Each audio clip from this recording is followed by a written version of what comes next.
sur les chemins de la mémoire, mars 2026. Visite du camp de Auschwitz I.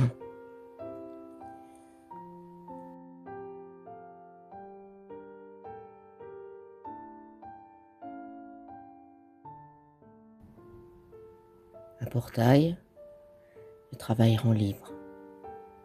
Un camp de concentration dans une caserne polonaise avec des déportés polonais résistants et des résistants étrangers, des blocs et des blocs, des déportés qui ont vécu l'enfer à Auschwitz. Auschwitz, c'est aussi un camp où il y a l'extermination qui se met en place.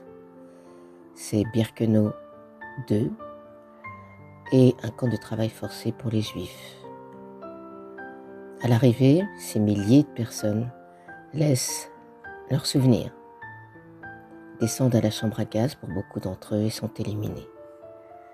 Restent alors les prothèses de ceux qui viennent de mourir,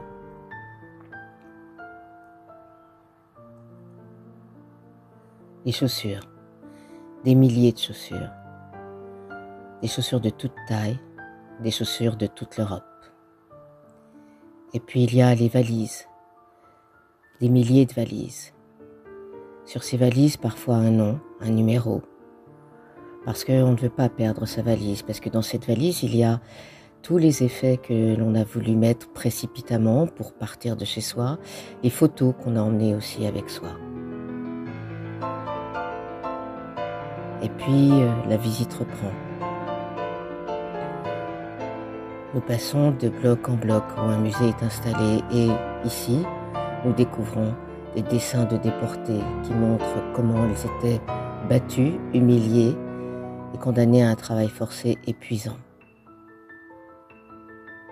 Les chalets dans lesquels ils étaient 4 à 5, les modestes couvertures qu'ils pouvaient éventuellement garder, et puis des lieux de torture et un mur, celui des exécutions. Tous ces visages d'hommes, tous ces visages de personnes en costume rayé avec des triangles sur la poitrine du côté gauche. Des nationalités européennes nombreuses sont représentées. Ils sont tous rasés, tatoués à Auschwitz. Et puis, ils ont une espérance de vie très courte dans ce camp. Ce camp est entouré d'une barrière de barbelés électrifiée avec un haut voltage, ce qui fait que se frotter à ce barbelé, c'est trouver la mort.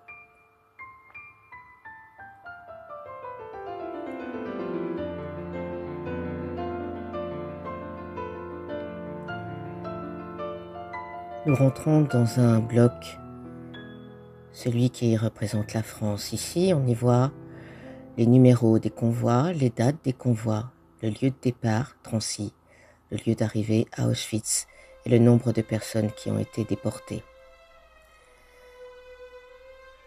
Sur ce mur, des photos de Français qui sont arrivés là avec ces petites photos dans leurs valises, ces photos de la vie d'avant, ces photos où ils souriaient, cette photo de famille heureuse. À chaque fois qu'on voit une photo avec un enfant, on sait que celui-ci n'a pas survécu.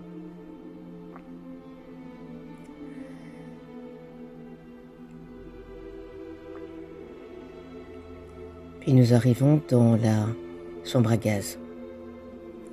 La dernière chambre à gaz qui reste dans le camp d'Auschwitz I, à côté de laquelle se trouvent les fours crématoires, où les corps des déportés étaient brûlés, réduits en cendres. Ainsi, ils devenaient des morts anonymes, des morts oubliées, et leurs cendres étaient parfois utilisées pour faire de l'engrais sur les potagers environnants.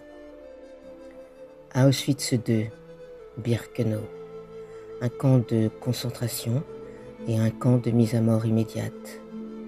D'un côté des baraquements en bois, de l'autre côté des baraquements en briques. Ce qui est impressionnant, c'est l'immensité de ce camp avec, là on le voit, des cheminées, c'est ce qu'il reste des blocs en bois. Et puis ce chemin qui mène directement au crématoire 4. Un wagon qui nous rappelle comment ces déportés sont arrivés ici.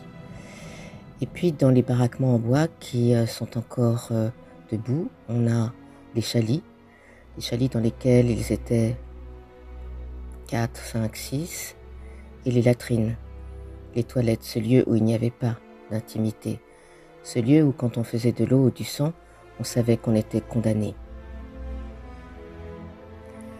Au fond du camp, on arrive à un crématoire. Ici, la descente qui mène vers la chambre à gaz. On va d'abord déshabiller les personnes, leur dire de laisser leurs effets, de ne pas avoir peur. Et puis, ils vont aller dans la chambre à gaz et finiront dans le crématorium. Les nazis ont détruit cet espace pour être bien sûr d'effacer les traces de leurs crimes.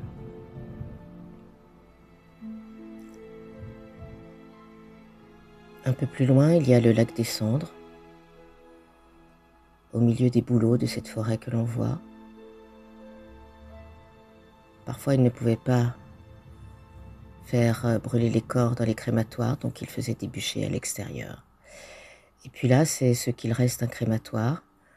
Un crématoire d'un nouveau type qui a été inventé à la fin de la guerre et qui était plutôt destiné à faire une sélection par salle avec une typologie des personnes pour aller plus vite dans l'exécution.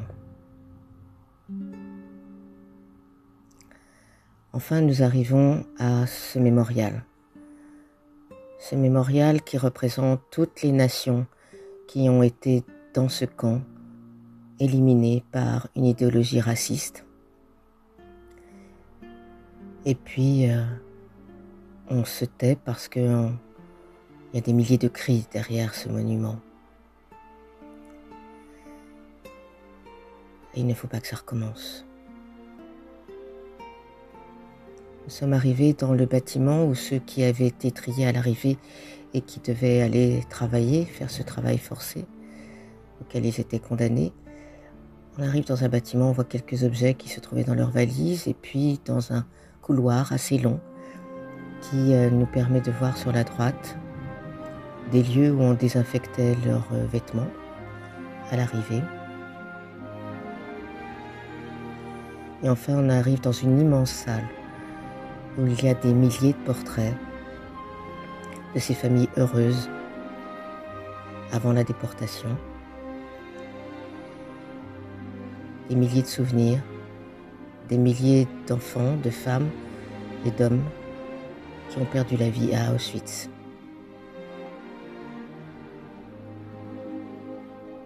Et vient le moment du soir, du retour à l'hébergement, où les élèves, un par un, vont se pencher sur un travail d'écriture.